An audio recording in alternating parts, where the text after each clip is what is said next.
नमो तस्स भगवतो अर्हतो सम्मा संबुद्धस्स। नमो तस्स भगवतो अर्हतो सम्मा संबुद्धस्स। नमो तस्स भगवतो अर्हतो सम्मा संबुद्धस्स।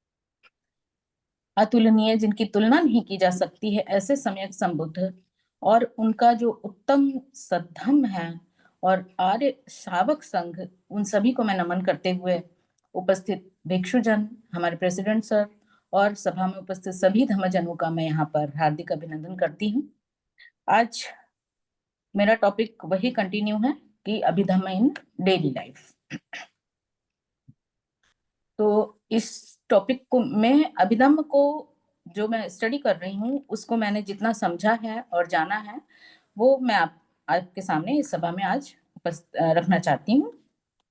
अभिधम्म, हम सभी जानते हैं कि अभिधम्म जो है एक बहुत ही गहन अध्ययन है और यदि हम इस गहन अध्ययन को करते हुए इस अध्ययन को अपने जीवन में उतारने लगे तो हम फिर सुपर मंडेन की अवस्था में तक पहुंच सकते हैं, यानी कि हम निब्बान की अवस्था तक पहुंच सकते हैं और बल्कि उससे भी ऊपर पहुंच सकते हैं। निब्बान अवस्था अरहत तक हम प्राप्त कर सकते हैं। लेकिन कब, जबकि हम इसके अगर मतलब 50% पार्ट को भी हम अगर अपनी लाइफ में उतार लें तो भी हम उस अवस्था तक जा सकते हैं। चूंकि हम पृथक जन हैं, सांसारिक लोग हैं, सांसारिकता में ही लगे रहना इसी को हम अपना जीवन समझते हैं और हम यही समझते हैं कि सांसारिकता में जो हमारे इधर उधर के काम हैं, कुछ काम हमारे जटिल हैं, कुछ काम सरल हैं। तो सरल तो वो स्वाभाविक रूप से होते चले जाते हैं, लेकिन कुछ काम बहुत जटिल होते हैं जिनको शायद पूरा होने में काफी समय भी लगता है और काफी प्रयास की भी जरूरत होती है, हमारी काफी एनर्जी उसमें लगती है। और तो ऐसी चीजों में फिर ही जो हम पृथकजन हैं सब इसी इसी कामों में सब लगे रह जाते हैं, जिससे फिर क्या होता है। और चूंकि हमारी जो आंखें हैं या हमारा मन चित्त है उसके ऊपर अविद्या का जो एक गहरा बादल पड़ा हुआ है, उसकी वजह से हम ये नहीं जान पाते हैं कि हमको ये जो मनुष्य जीवन मिला हुआ है, ये जीवन बहुत ही सुपर जीवन भगवान ने कहा है, क्योंकि यही वो जीवन है जिसमें हम निब्बान की अवस्था तक प्राप्त कर सकते हैं, अरहत्व प्राप्त कर सकते हैं, बुद्धत्व प्राप्त कर सकते हैं। लेकिन एफर्ट्स की जरूरत है। लेकिन चूंकि हम पृथक जन है, हमारी आंखें अविद्यावश, चित्त जो है अविद्या से घिरा हुआ है, तो हम ये नहीं जान पाते हैं। हमारा सिर्फ मनुष्य जीवन का एक ही अर्थ रहता है कि अपने सांसारिकता को हम पूरी तरीके से निभा लें, बस इतना ही हमने ये इसी चीज को जीवन समझ रखा है। लेकिन जब हम भगवान बुद्ध को देखते हैं, उनके धम्म को सुनते हैं, उनके धम्म को समझते हैं, तब हम समझते हैं कि ये जो जीवन है, ये जीवन सिर्फ इसी काम के लिए नहीं है कि सिर्फ सांसारिकता को ही हम भोग लें, बल्कि इससे भी ऊपर है कि इस वास्तविकता को जानने, जो सत्य है उसको जाने। और इसको जानने में कहीं कोई इतना नहीं है कि अपने जीवन को हम खपा दें, अपना जीवन ही नष्ट कर लें, ऐसा कुछ भी नहीं है। बल्कि टॉपिक का जो टॉपिक है वही है कि अभिधम इन डेली लाइफ मीन्स भगवान ने कहा कि अपनी डेली लाइफ में अपने चारों तरफ जो कुछ भी घटित हो रहा है उसको रियलाइज करिए और उसको रियलाइज करके जो वास्तविक चीजें हैं उनको अडॉप्ट करते हुए अपने जीवन को निर्वाह करिए। तो इस अमूल्य जीवन को हम यूं ही ना गुजार करके कुछ धर्म के काम में भी लगे, अपने सद्धर्म की तरफ अगर हम प्रयासरत रहते हैं तो हमारा जीवन जो है वो सार्थक हो सकता है।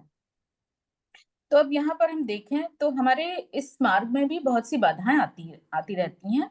तो वो बाधाएं क्या हैं और इन बाधाओं को हम कैसे पार कर सकते हैं? तो हमारी पहली बाधा जो है वो है, उसको हम चाहे बाधा कहें या हम उसको जब पाली भाषा में कहते हैं तो निवरण कहते हैं। तो और ये जो निवरण है, ये भगवान ने 3 मिधा बताई हैं, यानी कि आलस, मिधा का अर्थ है यहाँ पर आलस। तो भगवान ने ये जो निवरण में आलस बताया है, तो ये किस तरीके का है? पहले तो चित्त का आलस हो सकता है, चैतसिक आलस हो सकता है, शारीरिक आलस हो सकता है, फिर मानसिक आलस। तो ये 2 प्रकार के आलस जो हैं कि शारीरिक और मानसिक, ये 2 प्रकार के आलस होते हैं। तो वास्तव में ये जो 3 विधा है, ये क्या है? तो 3 विधा यहाँ पर भगवान ने कहा है कि कभी होता है कि हम मतलब मान लीजिए कि हम सुबह उठे, लेकिन उठे तो डेली उठते ही हैं, सोकर उठे, तो हमें कभी-कभी ऐसा महसूस होता है कि बहुत डलनेस सी फ़ील हो रही है। बहुत मतलब उठने का मन नहीं कर रहा है, या फिर उठ भी गए तो कोई काम करने का मन नहीं कर रहा है। तो इस तरीके की डलनेस आपको बॉडी में, यानी कि ये शारीरिक आलस महसूस हो सकता है। और फिर उसी में उसी जब ये आलस शारीरिक होता है, तो ये कभी कभी होता है कि आपके माइंड पर भी हावी हो जाता है। मीन्स कि स्लगीनेस ऑफ माइंड, यानी कि जो मानसिक आलस है, वो भी हावी हो जाता है। तब ऐसी स्थिति में हो जाता है कि आपका जो वर्क करने का, यानी एफर्ट करने का, काम करने का जो एक रूटीन है, वो बाधित हो जाता है। तो पहला तो है कि जब डलनेस हो जाता है, तो ऐसे में क्या होता है कि बुद्धि का मंद पड़ जाता है। या हम ये कहें कि बहुत से लोगों के साथ, हमारे साथ बहुत बार होता है कि हमारी बुद्धि जो है वो मंद पड़ जाती है। मतलब ऐसे नहीं कि हम किसी चीज़ को जानते नहीं हैं, हम जानते हुए भी ऐसी स्थिति उत्पन्न हो गई है, या वो समय ऐसा आ गया है कि आप रिमाइंड नहीं कर पा रहे हैं। आपको वो चीज़ मतलब सामने नहीं आ पा रही है, आपको रिकॉल नहीं कर पा रहे हैं कि हमें क्या करना है। मीन्स बुद्धि बुद्धि का मंद पड़ जाना ऐसे में। और ये कभी-कभी होता है कि कभी-कभी होता है, लेकिन बहुत से लोगों के साथ ये हमेशा ही होता रहता है, बार-बार होता रहता है। तो और ऐसे में फिर क्या होता है कि जो डलनेस है वो आपके ऊपर हावी होने लग जाती है, आपके अंदर किसी तरीके का कोई उत्साह नहीं रह जाता है। तो ऐसा क्यों होता है? तो ऐसा होता है हमारे साथ आलस्य के कारण। चित्त और चैतसिक दोनों ही अनुत्साहित होकर के आलस्य ग्रस्त हो जाते हैं। तो यहाँ पर जो लैक ऑफ ड्राइविंग पावर है, वो लैक ऑफ हो जाती है कि मतलब हमको जो चलायमान कर रखी है, जो हमारे अंदर चित्त के अंदर एक ऊर्जा होती है, उत्साहित ऊर्जा होती है, जो काम को जो एक तो कॉन्शियस माइंड है, वो एक रूटीन उसने बना रखा है कि हमको इसके बाद ये करना है, इसके बाद ये करना है, इसके बाद ये करना है। लेकिन कभी-कभी होता है कि हमारा जो रूटीन ऑफ वर्क है, वो भी प्रभावित हो जाता है। मीन्स कि आपके ऊपर जो आपकी कंटिन्यूएशन में जो रूटीन में रूटीन वर्क है, वो जो उसको चलायमान करने की जो ऊर्जा है, वो डल हो जाती है। तो हम कोई भी काम करते हैं, तो ऐसे में जब डलनेस हावी हो रहती है, तो जब कोई काम कर रहे होते हैं, तो काम हम पाते हैं कि काम या तो बहुत धीमी गति से हो रहा होगा, तो काम की जो तत्परता है, काम की करने की तीव्रता है, वो भी जो है कि वो बहुत कम हो जाती है। और काम करने की तीव्रता आप महसूस करिए कि किस पर निर्भर करती है। सबसे पहले हम काम करते हैं, कब करते हैं? जब हमारे माइंड में कोई थॉट आता है। तो जो थॉट जो आपके माइंड में थॉट आया, उस थॉट की जो पोटेंसी है, उसकी जो उस थॉट की जो एक ड्राइविंग एनर्जी है, वो जितनी ज़्यादा से ज़्यादा होगी, हमारा काम करने का जो तरीका है और काम करने की तत्परता है, वो तीव्रता है, वो उतनी ही ज़्यादा होगी। तो जब डलनेस हावी हो जाती है, तो जो थॉट ऑफ प्रोसेस है, वो भी डल हो जाता है। तो ऐसे में क्या हो जाता है कि जो वर्क करने की जो पावर है, उसकी जो तीव्रता है, वो भी कम हो जाती है। तो ऐसे में क्या होता है कि जो लूज़नेस हो जाती है, और जो हमारा माइंड जो है अनुत्साही है, तो उसकी वजह से हम उतनी पावर से अपना काम नहीं कर पाते हैं। और वो काम चाहे हमारा घरेलू हो, चाहे धर्म का काम हो, चाहे फिर वो कोई भी काम हो, हम उतने उत्साह से उस काम को नहीं कर पाते हैं। तो अनिच्छा से, ऊर्जा रहित होकर के जहाँ पर काम किया जाता है, तो वो काम की जो वर्क की क्वालिटी है, वो भी वहाँ पर प्रभावित हो जाती है। तो जहाँ आलस्य हावी हो जाता है, वहाँ पर कार्य भी की क्षमता भी प्रभावित हो जाती है। इसी को अगर हम अभिधम्म की भाषा में कहें तो ये इसको कहते हैं कम्मंता चैतसिक के ये विपरीत है। तो ये ऊर्जा के भी कहीं ना कहीं विपरीत हो जाता है। किसी भी कार्य को करने की कोई ऊर्जा नहीं रह जाती है। तो यहाँ पर हम ये भी महसूस करते हैं कि जब हमारे ऊपर आलस्य हावी हो जाता है तो हमारी दान की चेतना जो है वो भी प्रभावित हो जाती है, वो भी आलस्य रहित हो जाता सॉरी आलस्य से ग्रसित हो जाती है कि हमको ये चीज, मान लीजिए आज कोई कार्यक्रम है, किसी बिहार में कार्यक्रम है या कहीं किसी के यहाँ पर कार्यक्रम है और हम आलस्य के कारण वहां नहीं जा पा रहे हैं, तो क्या हुआ? अगर आलस्य के कारण हम नहीं जा पा रहे हैं तो सबसे पहले हमारा बाधित हो गया कि हम धर्म श्रवण नहीं कर पा रहे हैं। दूसरा, संगति जो हमें मिल रही थी वो बाधित हो गई, वो नहीं कर पा रहे हैं। फिर अगर हम ऐसी सभा में जा रहे हैं तो हमारी जो ऐसी जगह ही बहुत ज्यादातर होता है कि हम विहार आदि में जाकर के दान तो करते ही करते हैं, तो फिर वो जो हमको एक अवसर मिला दान करने का वो बाधित हो गया, धर्म श्रवण बाधित हो गया। और जो वहां पर जो कुछ कुशल विचार को आप सुनते, कुशल लोगों से मिलते, तो कुशल लोगों से मिलना आपका बाधित हो गया। तो आलस्य ने आपके साथ कितना बड़ा खेल करा कि ये जो अपॉर्चुनिटी आपको मिलती वो बाधित हो गई। तो ऐसे में क्या हुआ कि जब ना दान करने की, ना फिर वहीं पर शील पालन की, क्योंकि आलस्य हावी है तो हम हमारे शील भी प्रभावित हो जाएंगे, फिर हमारी जो भावना है वो भी प्रभावित हो जाएगी।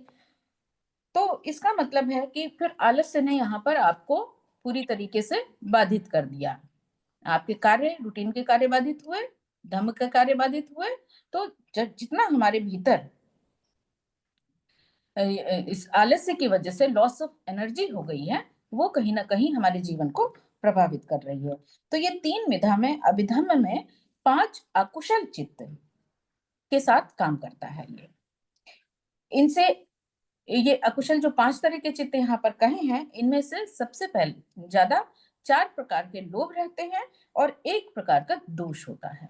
तो ये 4 लोभ और 1 दोष मिलकर के ये जो आपका माइंड है उसको आलस्य से ग्रसित कर देते हैं। तो आलस्य जो है अपने आप में ही चूंकि एक अकुशल है और ऊपर से ये जो 5 तरह के दोष हैं, सॉरी 5 तरह के अकुशल चित्त उसके साथ जुड़ गए हैं, तो ये कितना ज्यादा अकुशल हो गया है, मतलब कि अकुशलता की जो लेवल है वो बहुत ज्यादा हो गया है यहाँ पर। तो इन 5 तरह के अकुशल से मिल करके ये आलस्य आपके काम को बाधित कर रहा होता है वहां पर। वहीं पर अभिधम्म में इसका विपरीत बताया है वीर्य, अर्थात हमें एफर्ट करना होगा। इसके अगर हमारा चित्त जो है कुछ, ये डिपेंड करता है, देखिए यहाँ पर इससे पहले के टॉपिक में भी ये चर्चा मैं कर चुकी हूँ कि माइंड हमारा किस तरीके से काम करता है जब आपके चित्त में कुशल और अकुशल विचार दोनों ही भरे हुए हैं। अब ये निर्भर करता है आपके कर्म किस तरीके से हो रहे हैं, ये निर्भर करता है कि आपके जो कुशल विचार हैं और अकुशल विचारों में से कौन ज्यादा तीव्र है, किसकी प्रिंसी ज्यादा है, कौन ज्यादा मतलब कि हावी हो रखा है, किस चीज से जो माइंड है वो ज्यादा फुलफिल है। तो अगर कुशलता से ज्यादा भरा होगा, कुशल ज्यादा एफर्ट कर रहा होगा, तो उसी हिसाब से आपके कर्म जनरेट हो जाएंगे। और अकुशल ज्यादा हो रहा है तो वो कुशलता को डोमिनेट कर करके वो ऊपर आ जाएगा और उसी तरीके से फिर आपके कर्मों को वो जनरेट कर देगा। तो भगवान ने फिर इस पे कंट्रोलिंग के लिए क्या कहा है कि जितना ज्यादा हम वीर यानी एफर्ट करेंगे अकुशल पर विजय पाने के लिए, उतना ज्यादा हम अकुशल चित्त को दबा सकते हैं, उसको कम कर सकते हैं और कुशल चित्त को उतना ज्यादा ऊपर कर सकते हैं, उसको आगे कर सकते हैं। तो निवरण को कंट्रोल कैसे करें? जितने भी निवरण हैं उनको कंट्रोल करने के लिए भगवान ने रूपावचरा जो ध्यान को प्राप्त करने के लिए इन निवरण पर कंट्रोल पाना यानी कि जो रूपविचरा ध्यान को प्राप्त करने के लिए हमें इन निवरणों पर, अपने जो हिंड्रेंसेस है, ये बाधाएं हैं चित्त की, इनके ऊपर कंट्रोल पाना बहुत जरूरी है। तो इनके कंट्रोल के लिए भगवान ने सुत्त पिटक में भी बहुत ही सरल मार्ग बताए हुए हैं, लेकिन जब हम उनकी जड़ तक जाते हैं तो फिर उनका जो मूल है वो फिर हमें अभिधम्म में मिलता है। तो हम देखते हैं कि हाउ टू कंट्रोल तीन मिधा, यानी इन तीन मिधाओं को हम कैसे कंट्रोल कर सकते हैं। तो सबसे पहले आता है कि मॉडरेशन इन फूड। जो हमारा भोजन है, हम क्या भोजन कर रहे हैं, कैसा भोजन कर रहे हैं, कितनी मात्रा में भोजन कर रहे हैं, इस पर निर्भर करता है कि हमारे भीतर ये निवरण जो है वो कितना इफेक्ट कर रहे हैं। भोजन के लिए भगवान ने बहुत इस चीज को जोर दिया है कि इसीलिए देखिए भिक्षु जनों का भगवान ने भोजन जो है, भिक्षु लोग एक ही टाइम को भोजन करते हैं। क्यों? क्योंकि और उतनी ही मात्रा का भोजन करते हैं जितना उनकी बॉडी की नीड है। उससे ज्यादा अगर भोजन भगवान ने बताया कि, और इसको धम्मपद में भी कहा है भगवान ने कि भोजन की मात्रा जो है वो कितनी होनी चाहिए, यानी कि कंट्रोल में होनी चाहिए, यानी कि जितनी हमारी नीड है बॉडी की, और आपकी नीड जितनी होगी वो आपका माइंड बता देता है, उतनी ही भूख आपको लगी होगी। उससे ज्यादा की अगर हम खा रहे हैं, मीन्स फिर वो अ, हम जो ज्यादा खा ले रहे हैं तो वो कहीं ना कहीं लोभ के कारण खा ले रहे हैं, अपनी जीभ के स्वाद के कारण खा रहे होते हैं, भूख के कारण नहीं खा रहे होते हैं। तो जब हम जरूरत से ज्यादा, मतलब भोजन अगर हमारी पसंद का बना हुआ है, मान लीजिए कोई चीज है घर में बनी, तो मोस्टली होता है कि फिर हम अच्छी चीज, हमें बहुत ज्यादा उसका स्वाद बहुत अच्छा लगा है या कोई चीज हमें बहुत पसंद है, तो अक्सर होता है कि हम उसको जितनी क्वांटिटी डेली की हमारी भोजन की नीड है उससे हम कहीं ज्यादा ही खा लेते हैं। तब क्या होता है ऐसे में कि फिर जो भोजन हमने ज्यादा खा लिया है, तो जाहिर सी बात है कि भोजन को पचाने के लिए जो एनर्जी की जरूरत होगी, और वो एनर्जी जो हमको अन्य कामों में लगनी चाहिए थी, वो एक्सेस भोजन को पचाने के लिए लग गई। तो वो एनर्जी तो वही है, उतनी ही है जो जिसको आप दूसरे कामों में लगाते हैं, लेकिन वो कहाँ लगी हुई है, उस भोजन, एक्सेस भोजन को पचाने में लगी हुई है। तो और वो फिर जो एक्सेस भोजन आपके इंटेस्टाइन में जो एक्सेस हो गया है, तो कहीं ना कहीं फिर वो आपकी उस जो रूट है, वो रास्ता है भोजन का, डाइजेशन का, उसको बाधित कर रहा होता है। तो फिर ऐसे में होता है कि पेट की प्रॉब्लम हो गई, कहीं दर्द हो गया, कहीं कुछ हो गया, तो फिर उस दर्द से परेशान हुए आप, पहले तो एनर्जी ही लॉस हो रही है, और वो जो एक दर्द ऊपर से चालू हो गया है, अलग से चालू हो गया है, वो उसने आपके माइंड को डिस्टर्ब कर दिया। तो एक्सेस भोजन करने का परिणाम यही हुआ कि हमारा एनर्जी लॉस हुआ, हमारा चित्त का जो ध्यान था वो हम दूसरी जगह लगाते, दूसरे कामों में लगाते, दूसरे कामों में लगाते, वो हमारा पूरा का पूरा उस एक्सेस भोजन की तरफ ही चला गया है। तो इसीलिए भगवान ने कहा कि भोजन की मात्रा पर हमें बहुत ज्यादा कंट्रोल करने की जरूरत है कि हमारे भूख से, और वहीं पर हम, क्या होता है अगर मान लीजिए भोजन अच्छा नहीं लगा आपको, कोई चीज, कोई आपकी चीज आपके सामने आई, आपको नहीं अच्छी लग रही है, या आपका कभी कभी होता मन नहीं कर रहा है, तो जितनी हमारी भूख है हमने उससे भी कम खा लिया, आधा खाया हुआ उससे कम खा लिया। तब ऐसे में क्या होगा, फिर थोड़ी देर बाद आपको फिर भूख लग गई, फिर आपने थोड़ा सा खा लिया, फिर थोड़ी देर बाद आपको भूख लग गई, फिर थोड़ा सा खा लिया। तो कुल मिलाकर के जब आपने कम भोजन किया है तो भी आपका सारा माइंड जो है वो उसी तरफ डाइवर्ट है कि आपको भूख लग रही है, बार बार भूख लग रही है, और आप खाने की तरफ ही बार बार जा रहे हैं। तो ऐसे में क्या है, अपना समय, अपनी एनर्जी और अपना ध्यान, हम सारा कुछ तो भूख की तरफ दे रहे हैं, भोजन की तरफ दे रहे हैं, तो बाकी काम तो एफर्ट करेंगे इससे, सॉरी, बाकी काम इससे प्रभावित हो जाएंगे। तो इसलिए भगवान ने यहाँ पर भोजन की मात्रा को कितनी लेनी है हमें, इसके लिए कंट्रोल करने के लिए भगवान ने यहाँ पर कहा है। और फिर यहीं पर देखते हैं हम कि भगवान ने कहा कि भोजन में हम क्या खा रहे हैं ये भी निर्भर करता है हमारे आलस्य को कंट्रोल करने पर। जब हम बहुत गरिष्ठ भोजन कर रहे होते हैं, तो ऐसे में गरिष्ठ भोजन को पचने के लिए ज्यादा एनर्जी की जरूरत होती है, और समय भी ज्यादा लगता है, और कहीं ना कहीं जब फिर वो एनर्जी आपके भोजन को ज्यादा से ज्यादा पचाने में लग रही है, तो वो एनर्जी फिर वहां पर क्या हो रहा है, आपके ऊपर आलस्य हावी हो रहा है। तो हम क्या चीज खा रहे हैं और कितना खा रहे हैं, ये निर्भर करता है कि हम इससे भी हमारा जो आलस्य जो ये बाधा है, ये प्रभावित होती है। तो इसलिए भगवान ने कहा है कि अपने आलस्य को कंट्रोल करने के लिए हमें अपने भोजन की मात्रा और भोजन की क्वालिटी को कंट्रोल करना होगा। क्या हम खा रहे हैं, कैसा हम खा रहे हैं और किस समय पे खा रहे हैं, इस चीज को हमें बहुत ध्यान रखना होगा।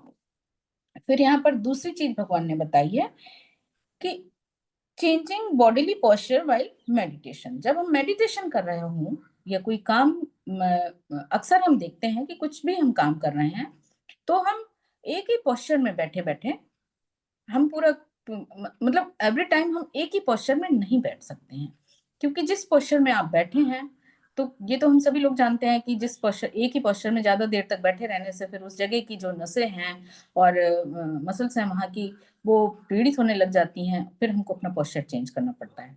तो इसलिए भगवान ने कहा कि तीन विधा को कंट्रोल करने के लिए, यानी कि, और कभी कभी क्या होता है कि एक ही पोस्चर में बैठे बैठे आपको इतना आलस्य सा भी हावी हो जाता है कि आप मान लीजिए किसी धर्मसभा में बैठे हैं, एक ही पोस्चर में बैठे हैं और आपके ऊपर आलस्य हावी हो गया, आप सो गए। तो इसलिए फिर भगवान ने कहा कि तीन विधा को कंट्रोल करने के लिए अपने जो हमारा बॉडी पोस्चर है उसको हमें चेंज करते रहना चाहिए बीच बीच में। इससे क्या होगा कि आपका माइंड भी थोड़ा डाइवर्ट होगा, आपकी बॉडी की पोस्चर चेंज होने से आपकी मसल्स को भी आराम मिलेगा, और इससे क्या होगा कि बॉडी का जो आलस्य आपके ऊपर हावी होने की कोशिश करेगा वो कंट्रोल हो जाएगा।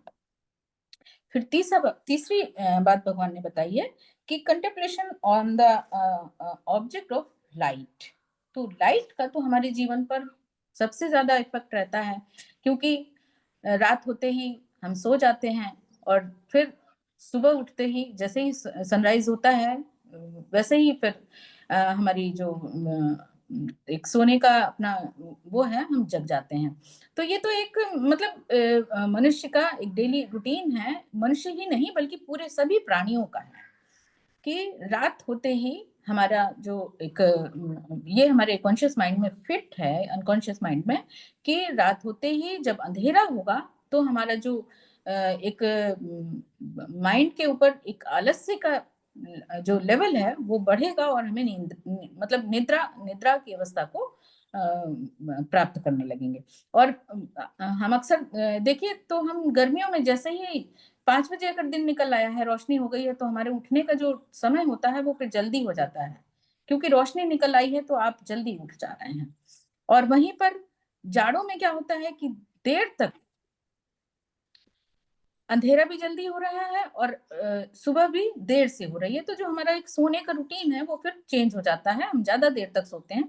तो लाइट का हमारे जीवन पर सोने से और आलस्य से बहुत ज्यादा इसका प्रभाव पड़ता है। तो भगवान ने यहाँ पर 40 प्रकार के कशन बताए हुए हैं कि जिसमें से अलग अलग प्रकार के ध्यान लगाने के लिए उन्होंने बताया है। तो रंग पर और चीजों पर आदि पर किस तरीके से हम अपने कंसंट्रेट कर सकते हैं, उस पर अपना ध्यान लगा सकते हैं।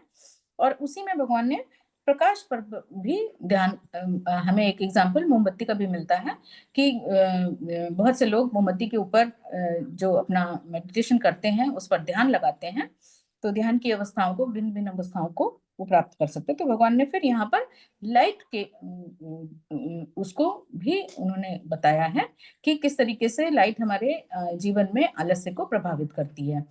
तो इसके लिए फिर चौथा यही इसी से रिलेटेड भगवान ने कहा कि लिविंग इन ओपन, यानी कि हमको खुली जगह में, जितना हम खुली जगह में रहेंगे उतना ज्यादा फिर मतलब कि ओपन जगह पर हम जब रहेंगे तो लाइट वहां पर रहेगी, अंधेरा नहीं होगा।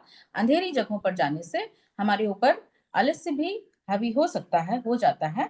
और जितना हम ओपन में रहेंगे उतना हमारा माइंड जो है वो वर्क की तरफ ज्यादा डाइवर्ट रहेगा। तो और पांचवा फिर भगवान ने कहा कि गुड फ्रेंडशिप, यानी कि जितना ही हमारे साथ हमारी संगत जो है कल्याण मित्रों के साथ जितनी ज्यादा रहेगी, हमारा माइंड जो है उतना ही कुशल चित्त की तरफ लगा रहेगा। क्योंकि कल्याण मित्र वही है जो आपके विचारों को कुशलता की तरफ मोड़ सके और कुशल मार्ग आपको दिखा सके। फ्रेंड तो हमारे बहुत होते हैं, हमारे फ्रेंड सर्किल आपके ऑफिस में भी बहुत हैं, आपकी लाइफ में भी बहुत हैं, आपके आसपास भी बहुत हैं, लेकिन हम सभी को फ्रेंड नहीं कह सकते हैं, हम सभी को कुशल मित्र नहीं कह सकते हैं, क्योंकि कुशल मित्र वही है जो अपने साथ आपकी भी कुशलता की कामना करता हो, आपकी कुशलता के लिए एफर्ट करता हो, वही कुशल मित्र हो सकता है। तो जितने ज्यादा हमारे संगत कुशल मित्रों के साथ रहेगी, उतना ही ज्यादा हमारा जो दैनिक जीवन है और धार्मिक जीवन है, उतना ही प्रभावित होगा। यहीं पर हम एग्जाम्पल ले सकते हैं कि मान लीजिए आपके साथ बहुत फ्रेंड सर्किल है, बहुत बड़ा फ्रेंड सर्किल है, उनमें से आप बेचैन हो जाते हैं कभी जब उन दोस्तों से ना मिले। एक आदत सी हो जाती है आपकी उन दोस्तों के साथ मिलने की। तो उन्होंने कहा चलिए भाई हम लोग कहीं चलते हैं, और अक्सर ही होता है कि बिना वजह ही इधर उधर बैठ करके चर्चा करते ही रहते हैं। इस चीज को तो भगवान ने कहा ही है कि कुशल कर्मों में जो संगति है वो अनावश्यक रूप से कहीं बैठ करके अपने जो समय है, अपना जो एनर्जी है, अपना जो एफर्ट है, उसको आप प्रभावित कर रहे होते हैं अनावश्यक लोगों के साथ गपशप करके या अनावश्यक बातों को करके। भगवान ने कहा कि दुर्गति की संगति से अकेला भला, ये तो हम सभी लोग जानते हैं। इससे तो अच्छा है कि अकेले रह लीजिए, कम से कम आप बुरे विचारों से तो दूर हैं, आपके जो अपने विचार हैं वो तो नहीं डाइवर्ट हो रहे हैं, क्योंकि हमारे कामों को लोग जो हैं वो कहीं न कहीं कि आप बुरा ना मान जाएँ, आपके सही और गलत कामों को भी वो हाँ में हाँ ही मिला देते हैं, कि कहीं आप ना नाराज़ हो जाएँ। तो ऐसे में क्या हुआ? आप ही का नुकसान हुआ ऐसे में। तो इसलिए भगवान ने कहा कि कल्याण मित्रों का होना हमारे जीवन में बहुत ज़रूरी है। तो इनकी कल्याण मित्र की संगत से भी हम अपने आलस्य के ऊपर कंट्रोल पा सकते हैं। फिर छठा भगवान ने कहा है कि प्रॉफिटेबल टॉक, हमारी टॉक जितनी अच्छी होगी, हम जब भी बात करें, चर्चा करें, तो कुशल ही विचार, अगर कुशल विचार आपके माइंड में है, तो वो आपकी वाणी से भी आएँगे। समय-समय पर धम्म का श्रवण करते रहना, ये सभी कुछ भगवान ने हम महामंगल सूक्त में भी इस चीज़ को हम पढ़ते हैं कि जो वाणी है, वो जो कुछ भी हम कहें, जो कुछ भी हम बोलें, बात करें, वो सिर्फ तर्कसंगत होना चाहिए, अगले के काम आने वाला होना चाहिए, अपने कल्याण का हो, अगले के भी कल्याण को हो, ऐसे ही वाणी को बोलें, तभी हमारी जो एक बातचीत है और लोगों के साथ हमारा जो मेल-मिलाप है या हमारी संगति है, वो कहीं न कहीं फिर कुशल मार्ग की तरफ ही रहेगी। तो इस तरीके से भगवान ने ये 6 पॉइंट बताए हैं, जिनके द्वारा हम अपने जो हमारे माइंड पर जो आलस्य की रहता है और अपने हमारे जीवन में जो आलस्य आ जाता है, ये निवरण है, इनको हम दूर कर सकते हैं। तो आज की सभा में मैं अपनी वाणी को यहीं पर विराम करती हूँ। सभी लोगों ने मुझे ध्यान से सुना, इसके लिए मैं सभी लोगों का बहुत-बहुत साधुवाद करती हूँ। सभी को मेरा नमो बुद्धाय सर।